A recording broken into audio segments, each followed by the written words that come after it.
Hello दोस्तों, नमस्कार। हम लोग पीपीएससी के लिए घटना चक्र से इतिहास पाठ को देखेंगे। इसके पहले हम भूगोल और राज्य व्यवस्था पाठ को पूर्ण कर लिए हैं। वो उसकी प्लेलिस्ट बन गई है, जाके प्लेलिस्ट में देख लीजिए। अगर स्लो पढ़ाए हो तो तेज़ करके पढ़िए। चलिए स्टार्ट करते हैं बिना दोस्तों देरी किए, और चैनल को सब्सक्राइब करिए, सपोर्ट करिए। पुर्तगाली उपनिवेश का प्रथम वायसराय भारत में कौन हुआ? तो अल्मीडा हुआ, फ्रांसिस्को द अल्मीडा। भारत में प्रथम पुर्तगाली वायसराय के रूप में फ्रांसिस्को द अल्मीडा 1505 से 1509 का आगमन हुआ।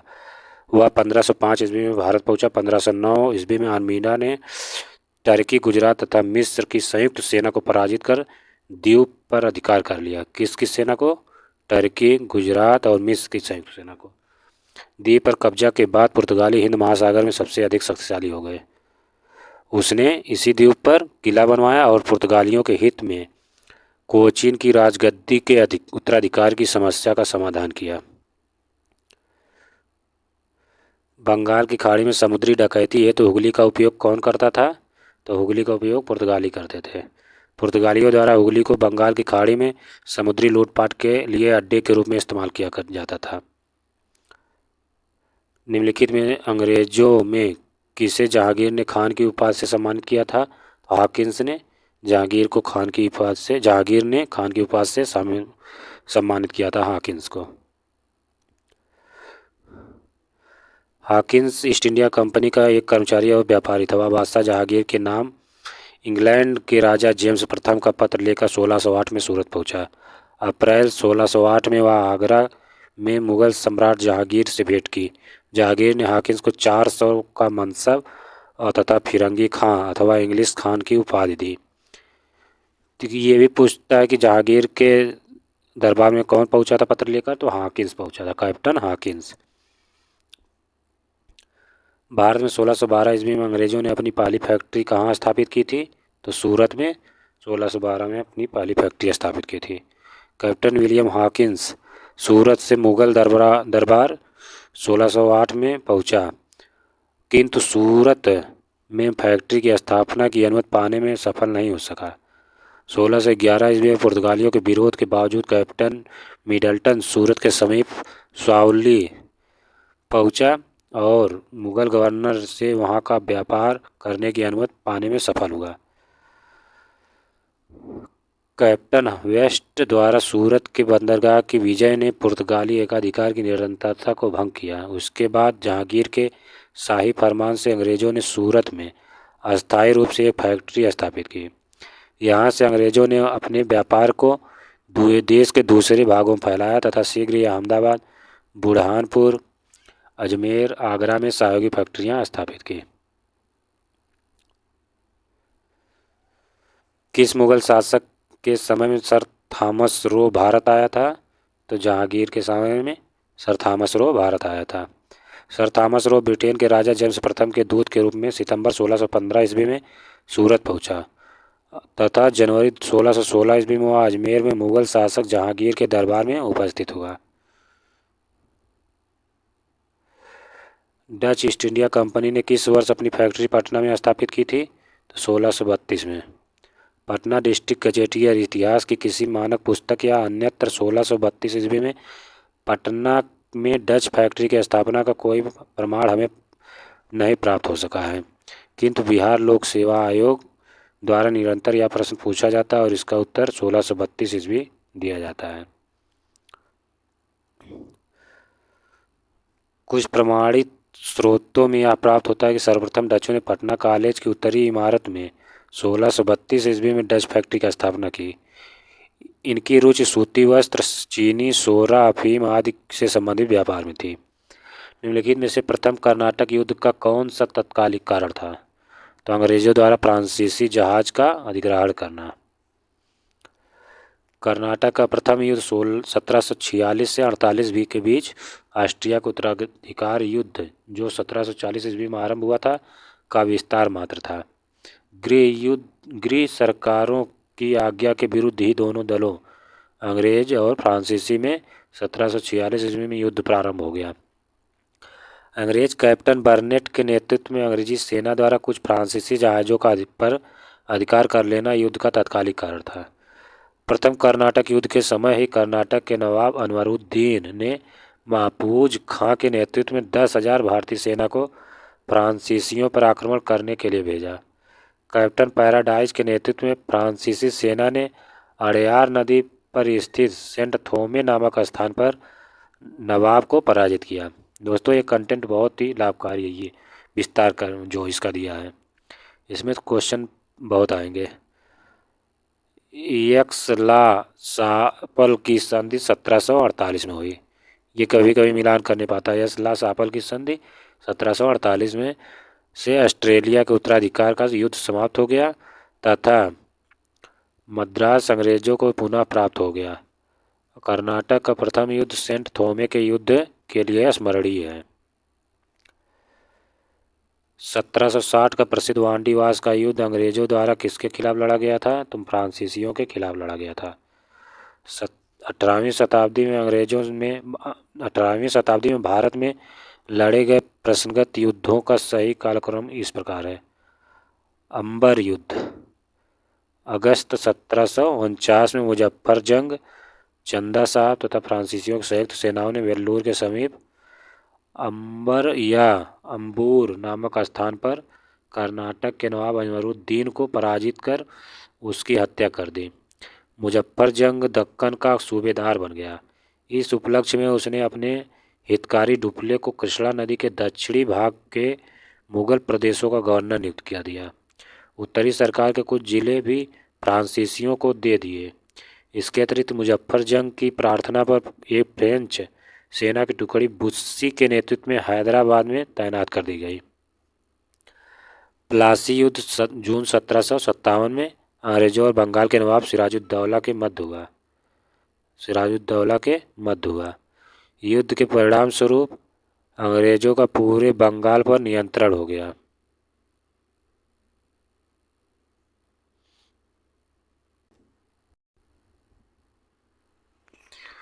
बक्सर युद्ध अक्टूबर 1764 मीर कासिम, अवध के नवाब शुजाउद्दौला और मुगल सम्राट शाह आलम द्वितीय की संयुक्त सेना तथा अंग्रेजों के मध्य युद्ध हुआ। युद्ध में अंग्रेज विजयी रहे। इस युद्ध में अंग्रेजी सेना का नेतृत्व हेक्टर मुनरो कर रहा था। 1764 के बक्सर युद्ध का नेतृत्व हेक्टर मुनरो कर रहा था। बक्सर के युद्ध ने प्लासी के निर्णयों पर मुहर लगा दी। निम्नलिखित में से किस अंग्रेज अधिकारी ने पुर्तगालियों को स्वाउली के स्थान पर हराया था? तो थॉमस बेस्ट ने। 16 से 11 ईस्वी में पुर्तगालियों के विरोध के बावजूद कैप्टन मिडल्टन सूरत के समीप स्वाउली पहुंचा और मुगल गवर्नर से यहां व्यापार करने की अनुमति लेने में सफल हो गया। कैप्टन बेस्ट द्वारा सूरत के बंदरगाह की विजय ने पुर्तगाली एकाधिकार की निरंतरता को भंग किया तथा सूरत में अस्थायी रूप से एक फैक्ट्री स्थापित की। यहाँ से अंग्रेजों ने अपने व्यापार को देश के दूसरे भागों में फैलाया और शीघ्र ही अहमदाबाद, बुरहानपुर, अजमेर, आगरा में सहयोगी फैक्ट्रियाँ स्थापित की। उस क्षेत्र की पहचान करें जहाँ से यूरोप वासियों को सर्वोत्तम सोरा और अफीम प्राप्त होता था। तो बिहार से सर्वोत्तम सोरा और अफीम प्राप्त होता था। यूरोप वासियों को सर्वोत्तम सोरा और अफीम बिहार से प्राप्त होता था। अंग्रेजी शासनकाल में भारत का कौन सा क्षेत्र अफीम उत्पादन हेतु प्रसिद्ध था? तो बिहार। इलाहाबाद की संधि के बाद रॉबर्ट क्लाइव ने मुर्शिदाबाद का उपदीवान किसे बनाया था? तो मोहम्मद रजा खान को बनाया था। इसके विस्तार देखते हैं। इलाहाबाद की दूसरी संधि अगस्त 1765 के अनुसार भगोड़े सम्राट शाह आलम को अंग्रेजी संरक्षण में ले लिया गया तथा उसे इलाहाबाद में रखा गया। शाह आलम ने अपने 12 अगस्त के फरमान द्वारा कंपनी को बंगाल, बिहार, उड़ीसा की दीवानी अस्थायी रूप से दे दी, जिसके बदले कंपनी सम्राट को 26 लाख रुपया देगी तथा निजामत के व्यय के रूप में 53 लाख रुपये देगी। इस समय कंपनी सीधे कर संग्रह करने का भार ना तो लेना चाहती थी और ना ही उसके पास ऐसी क्षमता थी। कंपनी ने दीवानी कार्य के लिए 2 उपदीवान, मुर्शिदाबाद के लिए मोहम्मद रजा खान और बिहार के लिए राजा सिताब राय की नियुक्ति की। मोहम्मद रजा खान उपनाजिम के रूप में भी कार्य करते थे। इस प्रकार समझ दीवानी तथा निजामत का कार्य भारतीयों द्वारा चलता था, यद्यपि उत्तरदायित्व कंपनी का था। सम्राट शाह आलम द्वितीय ने ईस्ट इंडिया कंपनी को बंगाल, बिहार, उड़ीसा की दीवानी प्रदान की। तो 12 अगस्त 1765 में इलाहाबाद की दूसरी संधि अगस्त 1765 के अनुसार शाह आलम को अंग्रेजी संरक्षण में ले लिया गया तथा उसे इलाहाबाद में रखा गया। इलाहाबाद तथा कड़क के जो क्षेत्र नवाब ने छोड़ दिए थे, शाह आलम को मिले। 12 अगस्त 1765 के अपने फरमान द्वारा मुगल बादशाह शाह आलम द्वितीय ने कंपनी को बंगाल, बिहार, उड़ीसा की दीवानी अस्थायी रूप से दे दी। वही रिपीट है। चलिए अगले चलते हैं। मुगल बादशाह बहादुर शाह जफर के बारे में कहा जाता है कि उसके साम्राज्य की सीमा थी। तो उसके साम्राज्य की सीमा, ये बात साम्राज्य की सीमा के बारे में बहादुर शाह जफर, ये क्वेश्चन कुछ गलत लग रहा है। चलिए विस्तार देखते हैं। बहादुर शाह जफर के बारे में नहीं बल्कि मुगल शासक शाह आलम द्वितीय के बारे में फारसी भाषा में यह कहावत प्रसिद्ध थी कि सल्तनत ए शाह आलम अज दिल्ली ता पालम, अर्थात शाह आलम के काल में मुगल साम्राज्य सिकुड़ते सिमटते दिल्ली के लाल किले से पालम गांव तक रह गया था। बिहार लोक सेवा आयोग को निरस्त कर दिया था। रणजीत सिंह ने सुप्रसिद्ध कोहिनूर हीरा प्राप्त किया था, तो यह शाह शुजा से प्राप्त किया था। पंजाब अहमद शाह अब्दाली के साम्राज्य का भाग था, परंतु 1773 ईस्वी में उसकी मृत्यु के बाद मुल्तान, कश्मीर इत्यादि कुछ छोटे छोटे भागों को छोड़कर शेष पर सिख मिसलों का अधिकार हो गया। उधर अफगानों के आंतरिक झगड़ों के कारण रणजीत सिंह को अपनी स्थिति दृढ़ करने का अवसर मिल गया। 1800 ईस्वी में अहमद शाह अब्दाली का पौत्र शाह शुजा काबुल की गद्दी पर बैठा, परंतु उसके भाई शाह महमूद ने शक्तिशाली बरकजई सरदारों फतह खां और दोस्त मोहम्मद की सहायता से उसे 1809 ईस्वी में विस्थापित कर दिया तथा स्वयं कश्मीर और पेशावर पर अधिकार कर लिया। इस अवसर पर शाह शुजा ने काबुल का राज्य प्राप्त करने के लिए रणजीत सिंह से सहायता मांगी और उन्हें कोहिनूर हीरा भेंट किया। टीपू सुल्तान ने अपनी राजधानी बनाई थी श्रीरंगपट्टनम। टीपू सुल्तान ने श्रीरंगपट्टनम को अपनी राजधानी बनाया तथा वहां जैकोबिन क्लब की स्थापना की, उसका सदस्य बना। साथ ही उसने अपनी राजधानी में फ्रांस और मैसूर के मैत्री का प्रतीक स्वतंत्रता का वृक्ष रोपा। टीपू सुल्तान ने अपने समकालीन विदेशी राज्यों से मैत्री संबंध बनाने तथा अंग्रेजों के विरुद्ध उनकी सहायता प्राप्त करने के लिए अरब, कुस्तुनतुनिया, आधुनिक इस्तांबुल, काबुल, तब कुस्तुनतुनिया था, इस समय इस्तांबुल है, काबुल और मॉरिशस में अपने दूत मंडल भेजे। अंग्रेजों ने श्रीरंगपट्टनम की संधि किसके साथ की थी? तो टीपू सुल्तान के साथ की थी। तृतीय आंग्ल मैसूर युद्ध 1790 से 92 के मध्य का अवसान श्रीरंगपट्टनम की संधि मार्च 1792 द्वारा हुआ। इस संधि में अंग्रेजों की ओर से कॉर्नवालिस तथा मैसूर से टीपू सुल्तान शामिल थे।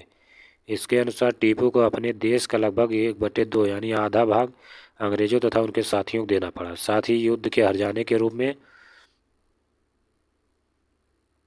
टीपू को 3 करोड़ रुपए अंग्रेजों को देना पड़ा। श्रीरंगपट्टनम की संधि में यह शामिल था कि जब टीपू 3 करोड़ रुपए नहीं देंगे तब तक उसके 2 पुत्र अंग्रेजों के कब्जे में रहेंगे। कॉर्नवालिस ने इसी संधि के बाद यह टिप्पणी की थी, हमने अपने शत्रु को प्रभावशाली ढंग से पंगु बना दिया है और साथियों को भी शक्तिशाली नहीं बनने दिया। ठगों का उन्मूलन किसके नेतृत्व में हुआ था? तो ठगों का उन्मूलन स्लीमैन के समय में हुआ था। ठगों में हिंदू मुसलमान दोनों धर्मों के अनुयायी शामिल थे, परंतु वास्तव में ये लोग काली, दुर्गा अथवा भवानी की पूजा करते थे तथा प्रायः अपने शिकार का सिर काटकर देवी के चरणों में बलि के रूप में चढ़ाते थे। उनमें विश्वास था कि उनका यह धंधा विधि का विधान है तथा उनके शरीर की मृत्यु उनके भाग्य में उसी प्रकार लिखी होती थी। सती प्रथा के प्रश्न पर तो कुछ मतभेद था, किंतु ठगी के विषय में समस्त जनता ने सरकार का समर्थन किया। लॉर्ड विलियम बेंटिंक ने कैप्टन स्लीमैन को ठगों के विरुद्ध कार्रवाई करने के लिए नियुक्त किया। उसने लगभग 1500 ठगों को बंदी बना लिया। अनेक ठगों को फांसी दी गई। शेष को आजीवन निर्वासित कर दिया गया। 1837 ईस्वी के बाद संगठित रूप से ठगों का अंत हो गया। बंगाल में द्विज शासन प्रणाली किसके द्वारा लागू की गई? तो रॉबर्ट क्लाइव द्वारा द्वैध शासन प्रणाली लागू की गई। द्वैध शासन की शुरुआत बंगाल में लॉर्ड रॉबर्ट क्लाइव के समय में 1765 में हुई थी। वारेन हेस्टिंग्स के कार्यकाल में 1772 ईस्वी में कोर्ट ऑफ डायरेक्टर्स ने द्वैध शासन प्रणाली को समाप्त करने का निर्णय लिया तथा कलकत्ता परिषद और उसके प्रधान को आज्ञा दी कि स्वयं दीवान बने और बंगाल, बिहार, उड़ीसा के प्रबंध को अपने हाथ में ले ले। वारेन हेस्टिंग्स ने दोनों उपदीवानों को मोहम्मद राजा खान और राजा सिताब राय को पदच्युत कर दिया। द्वैध शासन का जनक किसे माना जाता है? तो द्वैध शासन का जनक सर लियोनील कार्टिस को माना जाता है। सर लियोनील कार्टिस को द्वैध शासन का जनक माना जाता है। इसमें दीवानी और बिजारत कानून व्यवस्था की जिम्मेदारी अलग कर दी गई थी। भारत में प्रथम रेलवे लाइन किस ब्रिटिश गवर्नर के समय बिछाई गई थी? तो लॉर्ड डलहौजी के समय में बिछाई गई थी। भारत में रेल निर्माण की दिशा में प्रथम प्रयास ब्रिटिश गवर्नर लॉर्ड डलहौजी द्वारा किया गया। प्रथम रेलवे लाइन 1853 में बम्बई से ठाणे के बीच डलहौजी के समय बिछाई गई थी। दूसरी रेलवे लाइन 1854 में कलकत्ता से रानीगंज के बीच बिछाई गई। दूसरी कलकत्ता से रानीगंज। मुंगेर का बरहिया ताल विरोध का उद्देश्य क्या था? बरहिया ताल विरोध का उद्देश्य बकास्त भूमि की वापसी की मांग। मुंगेर के बरहिया ताल विरोध का उद्देश्य बकास्त भूमि की वापसी की मांग थी। यह आंदोलन 1936 से 38 में कार्यानंद शर्मा के नेतृत्व में चलाया गया था। बरहिया ताल कार्यानंद शर्मा के। देखिए बीपीएससी ने टीआरई में पूछा था, टीचर वाली परीक्षा में।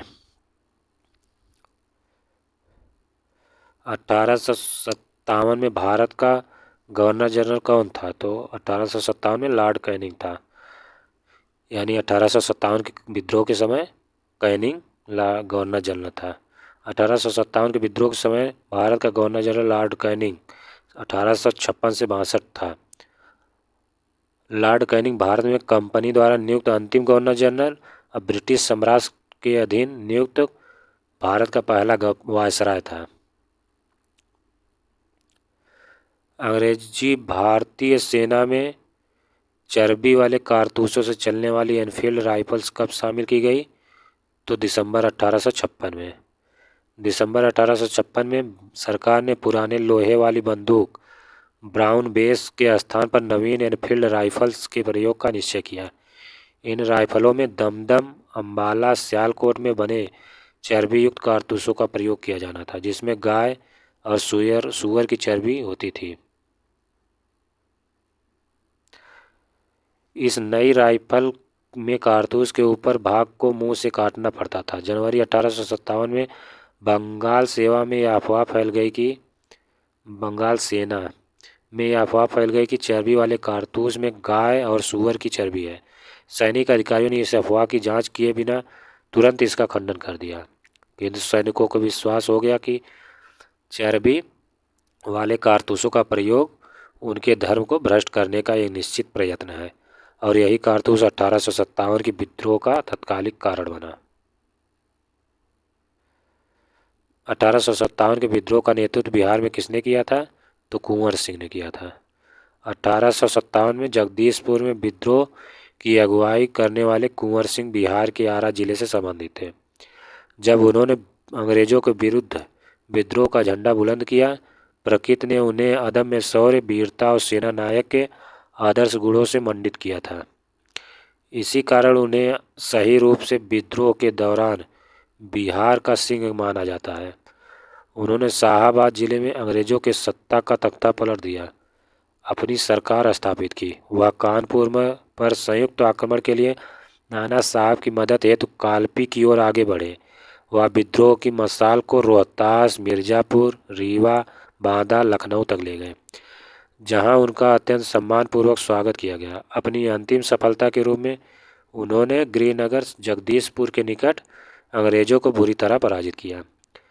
इसी युद्ध के दौरान कुंवर सिंह बुरी तरह घायल हो गए और 26 अप्रैल 1858 को उनकी मृत्यु हो गई।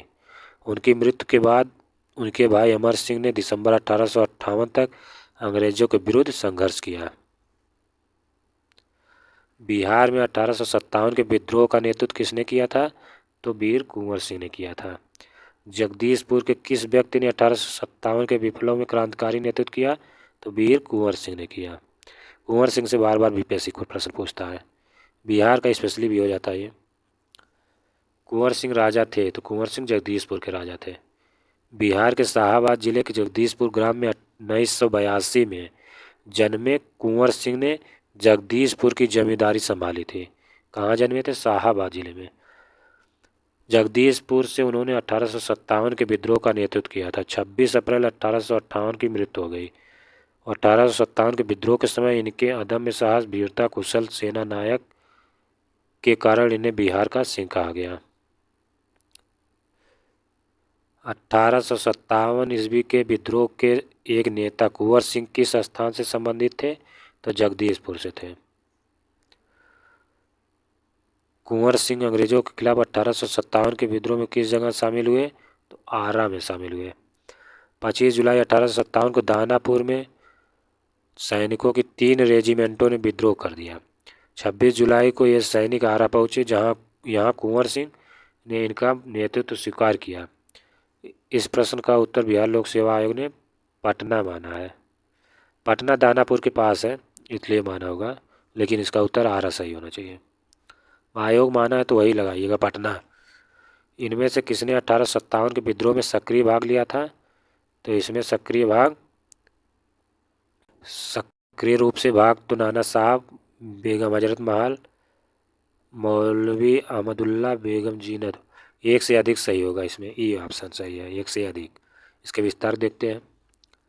ईस्ट इंडिया कंपनी के राजनीतिक, आर्थिक, सामाजिक तथा धार्मिक कारणों के कारण फलस्वरूप 1857 का विद्रोह प्रारंभ हुआ। लखनऊ में इस विद्रोह का प्रारंभ जून 1857 में हुआ। यहाँ पर इस विद्रोह का नेतृत्व बेगम हजरत महल ने किया था। कानपुर में इस विद्रोह का नेतृत्व नाना साहब ने के द्वारा तथा फैजाबाद में इस विद्रोह के नेतृत्व मौलवी अहमदुल्ला ने किया था। जबकि बहादुर शाह जफर, अंतिम मुगल बादशाह की पत्नी बेगम जीनत महल ने अप्रत्यक्ष रूप से इस विद्रोह में भाग लिया था। इस प्रश्न का उत्तर ही सही होगा, उपयुक्त से एक से अधिक।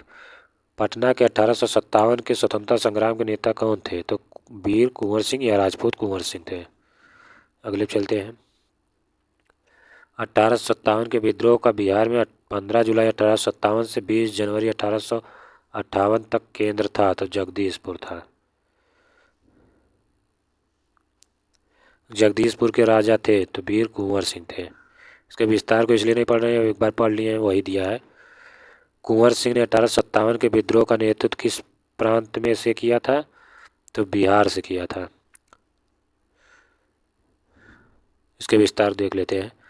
बिहार में 1857 के विद्रोह का नेतृत्व आरा की विशाल रियासत के वृद्ध राजपूत जमींदार कुंवर सिंह ने किया था, जो शीघ्र ही पटना के समीप दानापुर, छोटा नागपुर, रांची, पलामू सहित बिहार के कई भागों में फैल गया। कुंवर सिंह ने लंबे समय तक बहादुरी और उत्साहपूर्वक अंग्रेजों से संघर्ष किया। लगभग 10 माह लंबी सफल लड़ाइयों के बाद युद्ध में प्राप्त घावों के कारण 26 अप्रैल 1858 को शहीद हुए। 26 अप्रैल 1858। मृत्यु की तिथि पूछ लेता कभी कभी, तिथि सहित सन पूछता है। 1857 के विद्रोह का नेतृत्व बिहार में किसने किया था? तो वीर कुंवर सिंह ने किया था। बिहार में 1857 का नेतृत्व किसने किया था? तो वीर कुंवर सिंह ने किया था। कौन 1857 के विद्रोह में अंग्रेजों का सबसे कट्टर दुश्मन था? तो मौलाना अहमदुल्ला शाह थे। आप दिए गए ऑप्शन के अनुसार मौलवी अहमदुल्ला शाह थे।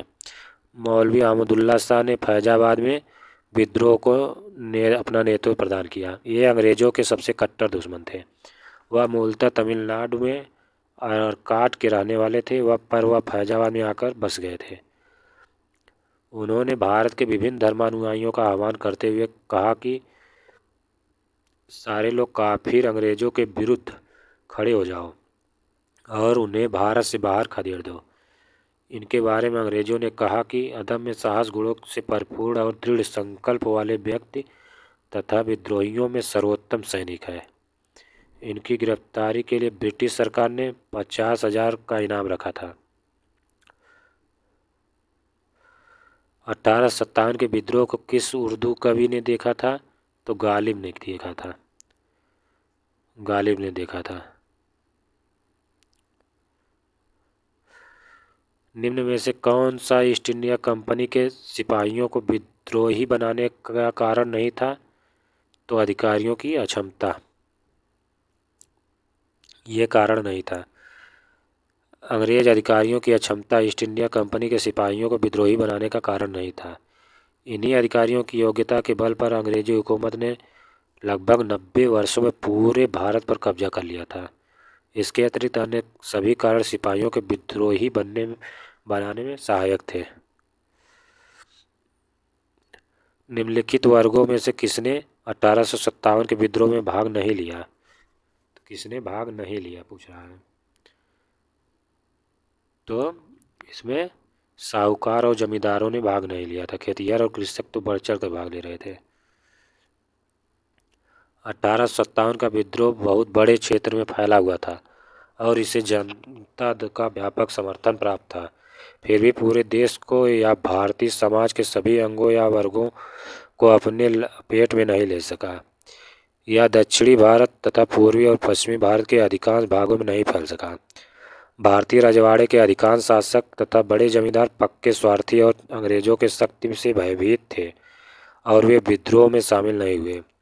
इसके विपरीत ग्वालियर के सिंधिया, इंदौर के होलकर, हैदराबाद के निजाम, जोधपुर के राजा, भोपाल के नवाब, पटियाला, नाभा और जिंद के सिख शासक तथा पंजाब के दूसरे सिख सरदार, कश्मीर के महाराजा तथा दूसरे अनेक सरदारों और जमींदारों ने विद्रोह को कुचलने में सक्रिय भूमिका निभाई।